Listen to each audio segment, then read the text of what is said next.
পোস্তদানা দিয়ে মুরগি তেল দিলাম, যে কত তেল দিছি, তেল অনেক তেল দিলাম, পেঁয়াজ দিলাম,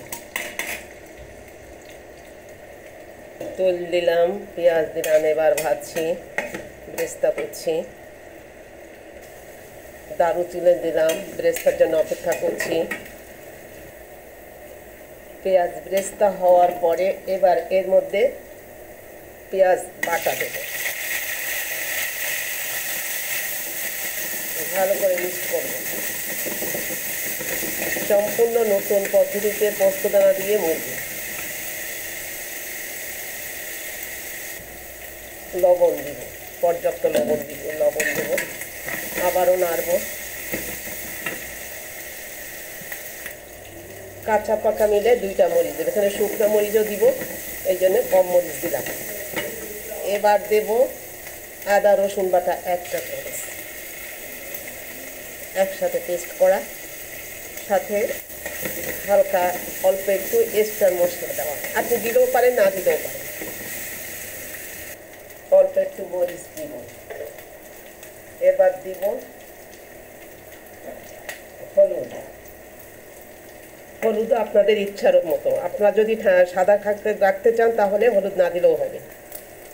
এবার দেব এই যে নারকেলের দুধ, দেখেন একদম মানে পানি ছাড়া নারকেলের দুধ, পানি ছাড়া নারকেলের দুধ খুব ভালো করে কষাবো, অনেক একটা সুন্দর সুঘ্রাণ বেরোচ্ছে। ব্লেন্ডারে নারকেল দিয়ে নারকেল পেস্ট করে দুধ বের করা, এবার মুরগি দিয়ে দিলাম।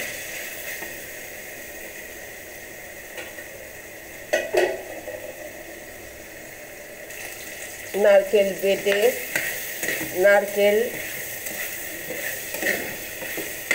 বেটে দুধ বের করা, ব্লেন্ডারে দেওয়া, অথবা এই দুধটা আপনারা ব্যবহার করতে পারেন, সুপার শপে পাওয়া যায়, আমেরিকার প্রোডাক্ট।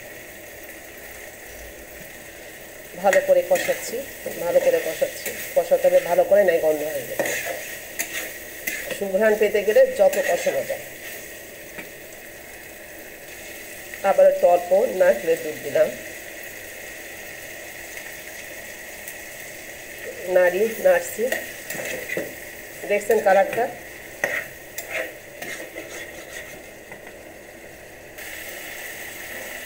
এবার দেব পোস্ত বাটা দিলাম, পোস্ত বাটা নাড়াচাড়া করছি।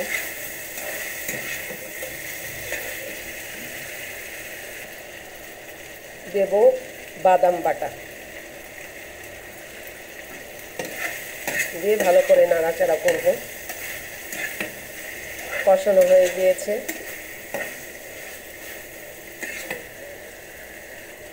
পানি ছাড়া নারকেলের দুধ দিয়ে কষিয়েছিলাম, এবার পানি মিশ্রিত নারকেলের দুধ দিলাম 1 কাপ।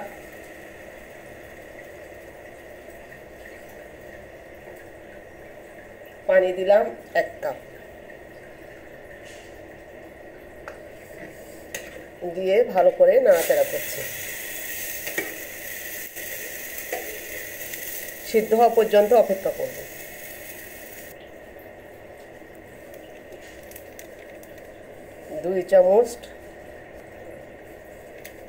দুই চামচ রোস্টের মশলা দিলাম,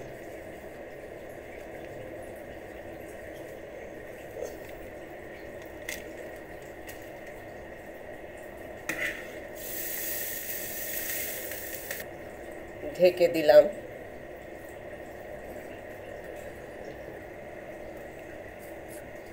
মাংস গলে গিয়েছে, এই যে মাংস আমি তুলে দেখি যে মাংস গলে গিয়েছে।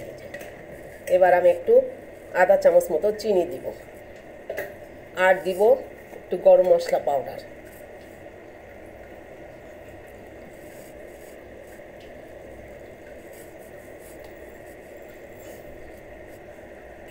একটু গরম মশলা পাউডার দিলাম 1/2 চা চামচ, দিয়ে ভালো করে নাড়াচাড়া করলাম।